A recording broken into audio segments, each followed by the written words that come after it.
of the reasons Frank Herbert's Dune is still, over 50 years after its conception, so relevant and influential in science fiction and beyond is that its environmental literacy reverberates louder than ever. Through its ecologically coherent depiction of the arid and hostile desert planet Arrakis, colloquially referred to as Dune. A barely habitable world that draws the attention of the powerful for only one reason. It is the only planet that hosts the most precious resource in the galaxy, which makes Dune economically and strategically so invaluable that the ruling feudal houses of this intergalactic space society have been warring over its dominance for millennia. It feels like an almost on-the-nose allegory for global superpowers who wage calculated, profit-seeking wars over the control of mineral oil across the Earth, and the increasing ecological effects on our planet's climate inflicted by the corporate exploitation and mass expenditure of fossil fuels on a global scale. Frank Herbert's Dune foreshadowed the long-term consequences of this reality long before it became as clear and present as it is today. Besides several movie adaptations, one of them, directed by David Lynch in 1984, Put your hand in the box. A surprisingly faithful miniseries by Sci-Fi Channel, released in 2000,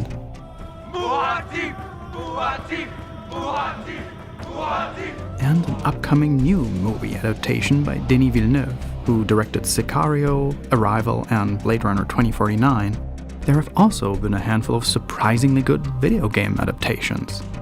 The most famous one, arguably, is Westwood Studios' Dune 2, the nominal sequel to the game we're focusing on in this video.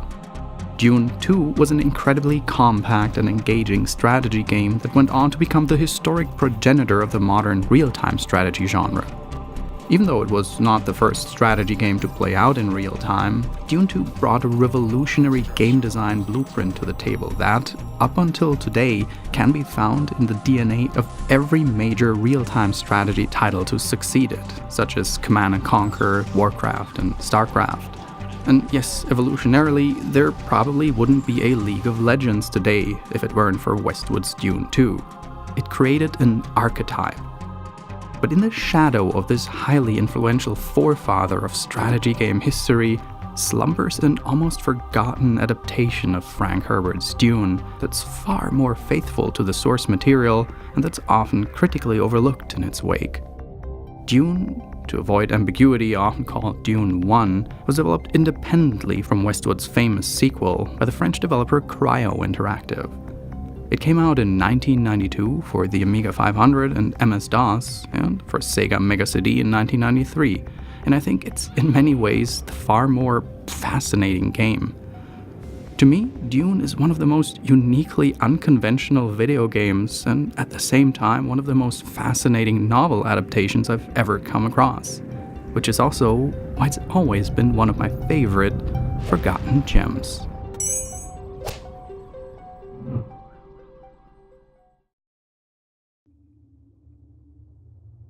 Roughly 9,000 years in the future, mankind will long have chartered and colonized planets and stars all across the universe. In order to travel the endless depths of space, they rely upon the enormous mental capabilities of a race of genetically engineered seer thinkers, the Guild Navigators, who possess the ability to predict the streams of time and space. This near-omniscient perception of the universe is what makes instantaneous intergalactic space travel possible. And the substance that enables their superhumanly prescient mental capabilities is the spice melange, the mind-expanding superdrug that only occurs on the desolate and hostile desert planet Arrakis, which makes it the single most valuable resource in the known universe, and which has rendered Arrakis in turn into the most viciously fought, schemed, and feuded over planet in the galaxy for millennia. In Cryo Interactive's Dune, we take on the role of Paul Atreides, son and future heir of one of the most influential feudal houses in the galaxy. The Atreides family was recently tasked by the intergalactic emperor to take political charge of Arrakis, to survey, organize, and regulate the harvest, production, and distribution of the spice. The story has been adapted into video games multiple times. Cryo's take on it is, in my personal opinion, not just the most interesting interactive take on Dune, it's equally one of the most ambitious adaptations I've ever played, and at the same time, probably exactly for that reason, one of the most fascinating genre blends I've ever played. When video games are based on a novel, developers usually begin the project with a pretty clear idea of precise genre they're aiming for. And in order to ensure streamlined production and coherent design, it's common to take a lot of artistic liberty with the translation of the source material in order to mold the narrative into the desired type of gameplay. Gameplay comes first, and the adaptation has to bow to that. The perfect example for this is right around the corner. Westwood's sequel, Dune 2, employs Frank Herbert's scenario as a very loose narrative backdrop for their ultra-sleek real-time strategy experience. If something plays well, then the source material has to bend to the demands of the intended game design. And there is nothing inherently wrong with that approach. We can see that with Dune 2, it's a phenomenal video game. But this common approach in game development makes it all the more interesting if a game is approached in the opposite fashion. And that is, as such, Cryo Interactive's Dune. The entire structure of the game feels like the developers approached it by first asking, how can we come as close to the essence of Dune as possible? And then, how do we turn that into a compelling video game experience? Now, for the record, this doesn't mean that Cryo's Dune doesn't take artistic liberties at all, but instead of plowing through the entire setting with a bulldozer to force it into an inspired game design pattern, the only change within the story it really invokes are details in the order and execution of a handful of key events, where the game's mechanical possibilities and narrative delivery reach their limits of what's possible to get across without breaking the gameplay flow too much. But yeah, speaking of its mechanics, enough blah blah. How does Dune play? If I had to describe it with as few words as possible, I would call Dune a story-driven global strategy game. It's not unusual for strategy games to, have a story. The RTS genre that would sprout from Dune 2's seed, with franchises like Command & Conquer and Warcraft, were renowned for their little story snippets that propel their single-player campaigns with, for the time, stunning render sequences. But if we're honest, the story in these games is like story in porn. It's pure makeup, staffage. The missions themselves work just fine on their own. This is very different in Dune.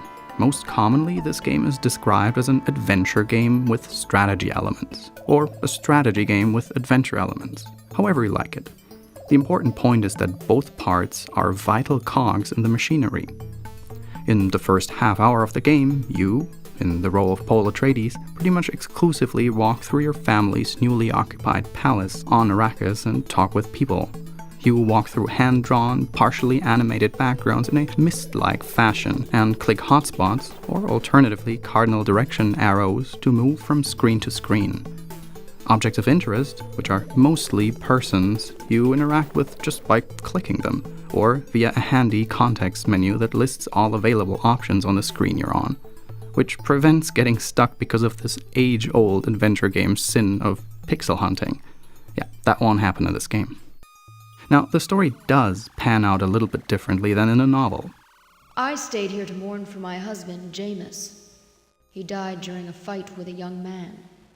Where Paul spends at least the first half of the book being extremely unimportant to the actual events unfolding on Arrakis, and his father being coup assassinated, with Paul and his mother barely escaping the mayhem, fleeing and surviving in the desert until years later he wins the acceptance and trust of the native Fremen population, until he, after over 70% of the book, finally begins to take charge and turns the tides with his guerrilla campaign against the Harkonnen usurpers. In the game, Paul gets directly involved in the affairs on Dune from the get-go, instructed and entrusted directly by his father, still alive, who talks to him like a very normal father. I am the Duke Leto Atreides, your father. Yeah, Dune's exposition is sometimes comically ham-handed, but I don't know, it always puts a smile on my face, to be honest. There's just something incredibly innocent and charming about it. I'm your mother, Jessica. Paul's first task on Arrakis is to get in contact with the local Fremen tribes, gain their trust, and convince them to join the Atreides as allies in their campaign against the Harkonnens. But before you leave the palace, since you're still super green, you get some help. Gurney Halleck, the Atreides military advisor and Paul's personal fighting trainer, accompanies you. And that's another central mechanic. Throughout the game, you can have people join your party. Yes, Paul Atreides. I'm going with you and I don't care what the people will say. Just like in an RPG. They help you in certain story situations and support you with unique abilities. For instance, your mother, Jessica, helps you seek out hidden rooms. Wait, I can feel something. I think there's a hidden door on the left. Yes, let's have a look. While Fremen Chief Stilgar increases your influence among unrecruited tribes and boosts loyalty and morale among your troops. So, not just a plain point-and-click adventure, add a contextual party system to the genre blend. Now, with your advisor in tow, you leave the palace and board your ornithopter, a lightweight hybrid between plane and helicopter, and your primary means of transportation on Dune. You then either directly choose your flight destination on a planet map, which highlights locations you've already discovered, or alternatively, you can just fly your Orni in one of 8 cardinal directions, pretty much across the entire planet. For instance, if you just keep flying west, and keep flying, and flying, until either one of your party members spots a location nearby. It looks like a siege there on the left. Or if you just keep flying, you will literally surround the entire globe until you reappear from the east, eventually. So, add an open world mechanic to the genre blend. One of the things that absolutely blew my mind when I played the game for the first time is the seamless day-night cycle. In and of itself already something quite noteworthy for the time, but since the game plays out in real time, meaning that time constantly passes almost no matter what you do, you can actually witness the sun set and rise from your cockpit while you're flying through the desert, seamlessly. I still find this incredibly impressive up to this day. But most of the time, you'll be flying from hotspot to hotspot, starting in close proximity to your base of operations. You begin your journey by seeking out the closest Fremen villages, so-called sieges, underground cave systems hiding from the planet's relentless sun radiation, where you begin your negotiations with the first clan chiefs. You quickly find that a prophetic reputation precedes you, which is what ultimately enables you to enlist and rally groups of Fremen for your cause. And this is also where the strategy part starts gently and slowly easing you in, which is something that I have to praise the game for.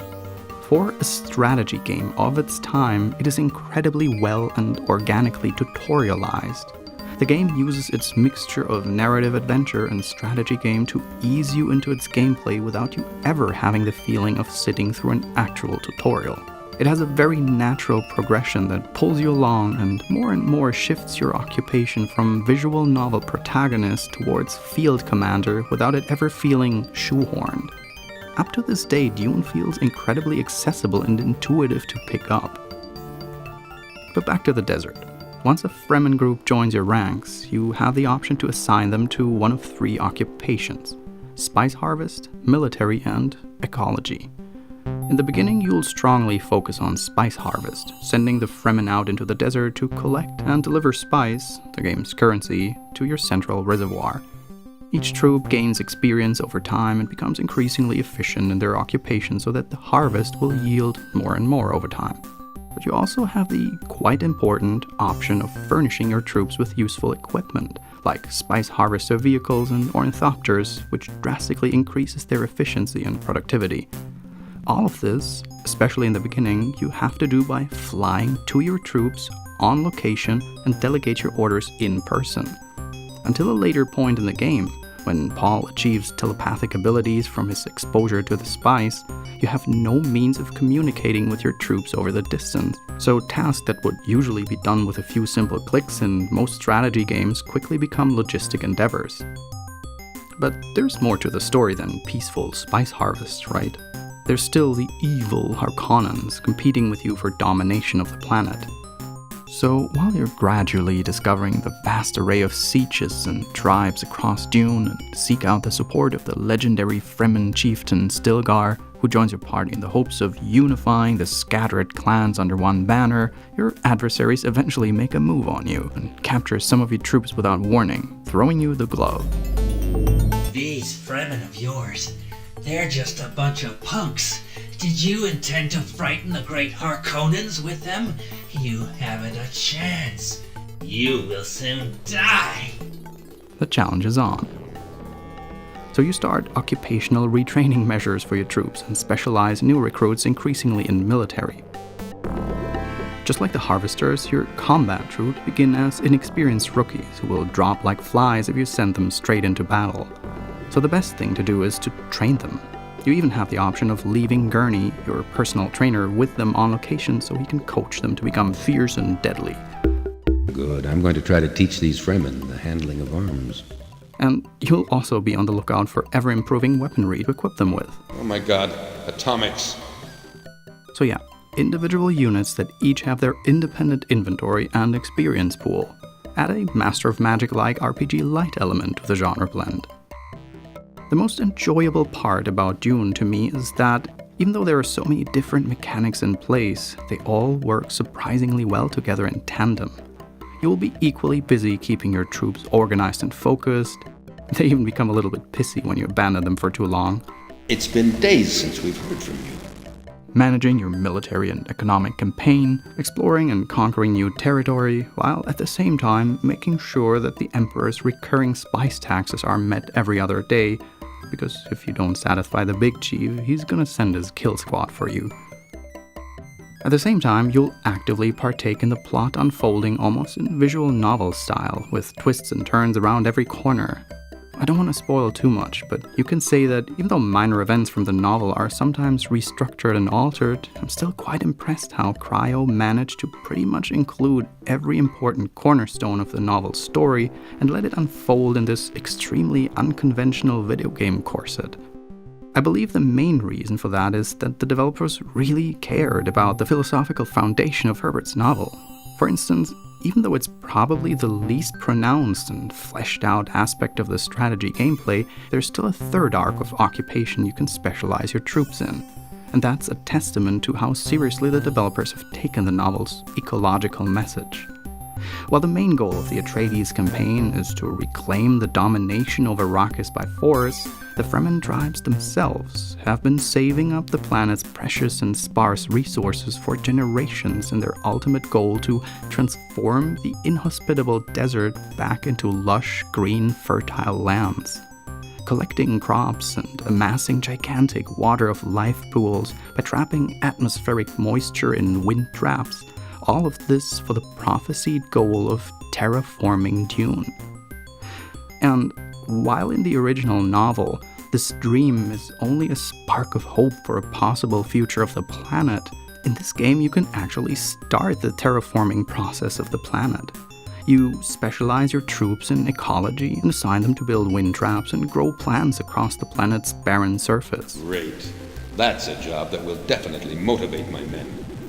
And the coolest part about it is that it has actual ecological consequences. Since the unique desert ecosystem of Arrakis is the reason for the very existence of the precious spice melange on the planet, transforming the arid landscapes into lush and fertile pastures eradicates the conditions for the growth of spice. It's quite allegorical. The thing that is required to make life feasible for the planet's population is the very thing that eradicates the most precious resource of the aggressively territorial feudal space empire. The suffering of the poor as a necessity for the maintenance of the imperialist sovereignty's status quo. And you can even use this ecologic interplay of the forces of nature to your strategic advantage. Terraform the regions near the borders of Harkonnen sectors, and the shrubbery will grow over, render their lands barren of spice, which will eventually make them abandon their outposts for lack of profit. You can theoretically take over the entire planet like this without any bloodshed. Ecological Warfare Green Edition. But no matter if you work your way towards the capital by force or forest, eventually it culminates in the showdown siege of Arrakeen. It's a long way to go. Now, if Dune were a pure strategy game without any adventure or RPG-light elements to engage in during its story campaign, it would be disappointingly short and lacking complexity. There aren't that many unit types to begin with, and there's really not that much to do, so you'd have the entirety of Arrakis conquered in 2 to 3 hours, tops. And it would admittedly not even be a very interesting strategy game. There are lots of examples of far more intricate and extensive strategy game systems, even, or rather especially at the time, like the incredibly feature-creepish Master of Magic that came out 2 years later, which I've covered in my podcast, by the way, Blast from the Past, a while ago. Link is in the description for those who are interested. Dune is the perfect example of a game that's more than just the sum of its parts. The strategy part alone is rather basic. The adventure game part could never hold up on its own against contemporary Monkey Islands and King's Quests. The story it tells is at times really hammy and feels cardboardishly stilted. None of these elements could hold the water on their own. It really comes down to the unique blend of all those elements tied together surprisingly seamlessly that makes Dune so engaging, fascinating, and still utterly enjoyable. And to me, one of the most surprising things about this game's weird design mixture is that it still has an almost uncanny suction. When I recorded the footage for this video and replayed Dune after many years, I expected to play through it in like 3-4 sessions, but the gameplay quickly created an almost quicksand-like pull. You always organically know what you have to do next. You naturally grow familiar with the systems, the characters, the terrain and its intricacies, that you're never short of something to do, without it ever feeling overwhelming. It just hits this perfect sweet spot. Quite comparable to a good match of Civilization, I keep finding myself just doing that one thing, until I realized that full 8 hours had passed and I suddenly beat the entire game in one fell swoop. Dune's gameplay is extremely compulsive, but in a good way. It doesn't Skinner box you or pull you along with a sensory overload of contextually irrelevant rewards, trophies, or achievements. And the fact that, 27 years after its release, its completely unique blend of story-focused strategy game mechanics still managed to instantly engage and compel a person like me, someone who's constantly plagued by advanced video game ennui. It's a miracle!